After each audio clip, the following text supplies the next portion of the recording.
Salut à tous et bienvenue sur Info Afrique, votre rendez-vous incontournable pour décrypter l'actualité africaine. Dans cette nouvelle édition, plongez au cœur d'un débat brûlant, la désignation de Romuald Wadani, ministre de l'économie et des finances, comme candidat de la majorité pour les présidentielles 2026 au Bénin. Est-il le dauphin idéal de Patrice Talon?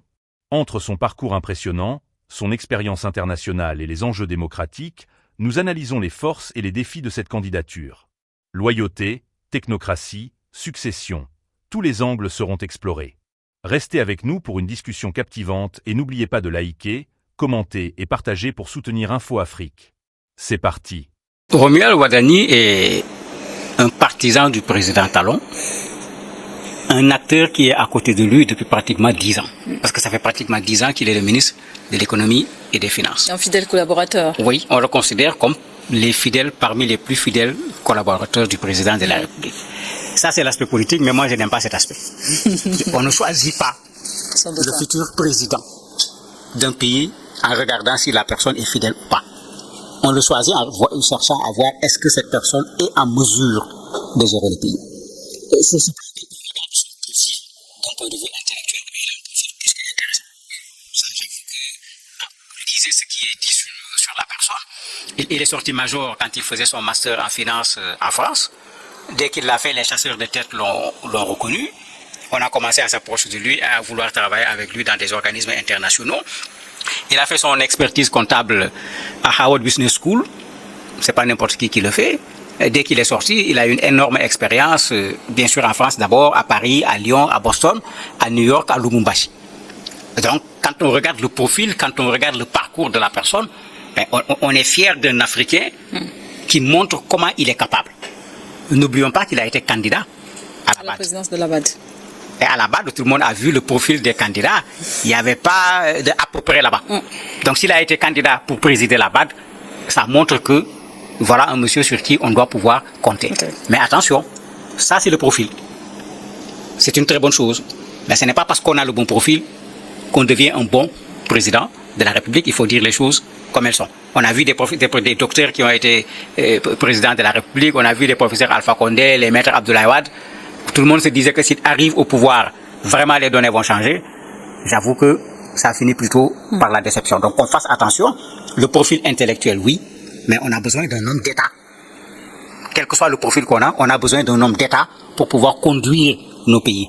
Est-ce qu'il l'est? C'est là où il faut plutôt s'interroger. Vous n'aimez pas beaucoup cette façon de faire, mais ça a été fait. Il est désigné dauphin du président Patrice Talon. Mais cette candidature est-elle une forme de continuité? Mais je m'oppose tout le temps au dauphinat parce que ce n'est pas à Patrice Talon de choisir le futur président des Béninois. C'est aux Béninois de le faire. Moi, je refuse cette forme de succession déguisée, parce que moi, c'est comme ça que je l'appelle. Et quand ça se fait, je m'interroge toujours. Est-ce que le président Talon a des choses à cacher?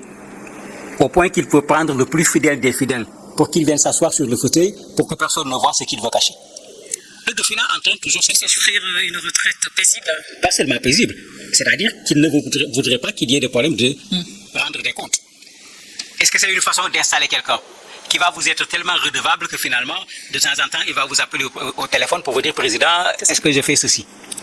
Ou bien quand vous l'appelez pour lui dire, président, il y a telle chose, il est tenu, pour ne pas dire, il est obligé d'accepter ce que vous avez fait. Moi, ça fait qu'effectivement, le dauphinat, je suis véritablement contre qu'on laisse la démocratie faire son jeu. Il y a une coalition qui a soutenu, parce que c'est pas la coalition qu'il a élue, il n'était pas allé avec la coalition qu'il a soutenue. Mais au niveau de la coalition, les gens s'asseyent, qu'on respecte les règles de démocratie interne au niveau des structures et des coalitions politiques, et qu'on voit parmi les candidats qui on pense être le meilleur pour le Bénin. Si c'est lui, c'est tant mieux. Je crois qu'il faut qu'on revienne sur ces fondamentaux et qu'on arrête de chercher des successeurs. On n'est pas dans un pouvoir où quelqu'un doit succéder. Un autre élément important ici, on dit que la coalition le soutient. Est-ce que ce soutien est sincère? Je me rappelle de Amadouba, dauphin de Macky Sall, qui finalement n'a pas été soutenu par la coalition qui a censé porter sa candidature. Est-ce qu'on va assister à la même chose au Bénin? On ne sait pas encore. Justement, on se pose la question, comment est-ce que cette annonce est perçue par l'opinion publique, l'opinion politique, publique d'abord, les acteurs politiques béninois? Quand on fait ce genre d'annonce, la première chose que les gens font, c'est de prendre acte. Puisque c'est une coalition qui décide de dire voilà notre candidat. C'est le droit le plus absolu. Mais c'est le droit des gens également d'être regardants sur qui est le candidat. Pourquoi lui? Parce que c'est ça également la démocratie, qu'on accepte, qu'on interroge ce qu'on a devant nous. C'est ça qui fait la démocratie. Maintenant, ça permet surtout aux autres de savoir à qui ils vont avoir affaire. Et de pouvoir maintenant se préparer pour savoir que voilà celui que je vais avoir en face de moi. Il va falloir que je me prépare. Parce que d'un point de vue profil, s'il faut comparer les candidats par profil, vous voyez que le monsieur-là a pris une longueur d'avance par rapport à d'autres candidats qui sont attendus. Du point de vue expérience, 10 ans au ministère de l'économie et des finances, ça fait également une longueur d'avance. Maintenant, ça peut être intéressant pour les autres partis politiques qui se disent, mais attendez, il faut que nous aussi, on prépare une candidature à la hauteur du concurrent que nous avons. Mais malheureusement, souvent, ces réflexions stratégiques ne se font pas dans les partis, puisque vous avez des candidats naturels, comme s'il y a des candidats qui sont surnaturels. Mais justement, dans cette logique d'analyse, quels sont les principaux défis que devra relever Wadani pour convaincre, au-delà de l'électorat acquis pour le pouvoir? La première chose qu'il doit pouvoir faire, c'est de montrer qu'il sera un président de la République. Et pas le président de la République du président Talon. Parce que quand on élit une personne, c'est pour que la personne prenne ses responsabilités. Et comme on le dit, l'élection présidentielle, c'est le rendez-vous entre un homme et son peuple. Donc, si sa candidature passe, elle est validée, qu'il gagne les élections, c'est lui qui va répondre devant les Béninois. Ce n'est plus le président Talon qui va répondre parce que c'est l'élection qui va le mettre au pouvoir. Ce n'est pas le choix du président Talon qui va le mettre au pouvoir.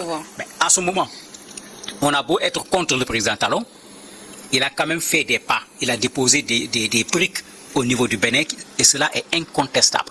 J'y étais, ça fait peut-être 2 mois. Il faut reconnaître que d'un point de vue infrastructure et d'un point de vue même gestion sur le plan politique, il a fait plein de choses. Si lui, il vient, est-ce qu'il est dans la continuation? Est-ce qu'il vient avec son propre leadership? Est-ce qu'il vient avec une autre approche? Tout cela, on ne peut pas le dire pour le moment. Quand la campagne commencera et qu'on va l'entendre lui-même sur ce qu'il veut faire du Bénin, on pourra savoir vers quoi nous allons. Ce qui va être intéressant dans le cadre de la CEDEAO de façon générale, c'est que de plus en plus les présidents changent. Ça pourrait permettre d'atténuer cette atmosphère de tension qui est une tension inutile entre nos pays, puisqu'il y aura un autre président qui sera au niveau du Bénin et on ne l'accusera certainement pas d'avoir participé aux sanctions contre les autres pays. Ça pourrait être intéressant au niveau de la CEDEAO. Au niveau du Bénin, ce qui serait intéressant, c'est qu'il y a un véritable technocrate qui est là. Justement, le profil technocrate de Romuald Wadani est souvent mis en avant, mais est-ce un atout ou un handicap dans une élection présidentielle? Ça va dépendre de comment la personne va se comporter. Talon a été tout autant technocrate que politique. Et ça a donné un résultat. Et c'est ça qu'il faut. Quand le technocrate tout court viendra, les policiers vont le rouler dans les politiciens plutôt vont le rouler dans la farine avant qu'ils ne s'en rendent compte, il sera tout blanc. Donc il faut également qu'ils sachent que le terrain politique, c'est pas ce terrain de la technocratie où vous jouez avec des chiffres. Quand vous faites les calculs, ça donne un résultat qui est un résultat exact. En politique, 1 plus 1 ne donne pas toujours 2. Donc, sa technocratie, c'est une très bonne chose parce qu'on en a besoin. Le monde est devenu de plus en plus complexe, surtout sur les questions économiques, les questions géopolitiques, politiques et autres. On a besoin effectivement de quelqu'un qui sait comment le monde tourne, qu'est-ce qui se passe dans ce monde.